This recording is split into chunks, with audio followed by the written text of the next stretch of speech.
Mu bibanza bitandukanye bitangirwamwo igitoro benshi bita station service kugeza uyu munsi haracibonekeza imirongo miremire y'imiduga yami hatonze irondera igitoro. Uretse muri ivyo bibanza no ku maparking mu gisagara ca Bujumbura imirongo y'abanyagihugu batonze barindiriye ikibunguruza yamara urutavanako. Naho harabo bishika bakaronka ico gitoro, bamwe mu banyagihugu bavuga ko kuronka igitoro mu gisagara ca Bujumbura bikiri ikibazo ibiriko bihungabanya ibikorwa bitandukanye nk'uko uyu munyagihugu avyigana.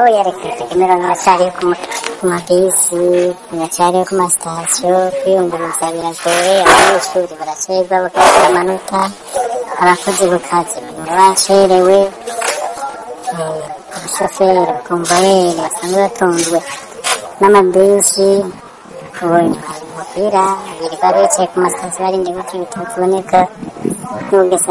Iruhande y'ivyo myinshi mu miryango isanzwe ibeshejweho n'imirimo ikenera igitoro muri kino gihe irifumbereje. Usanga rero bakura amahera hanze kuriha amashuri kuriha rasiyo kubaruka byicaro maze byose ikintu ariko urakora ingorane sinya n'imodoka siwe umushoferi bayihaye simukomeye bose n'ingorane cyangwa Ivyo rero biruko mu gihe ico kibazo c'igitoro gisanzwe kizwi n'inzego za leta. Ariko gushika ubu nta humure ryigera ritangwa ku bijanye n'iboneka ry'ico gitoro na cane cane ku basanzwe bakora akazi ko kunguruza abantu.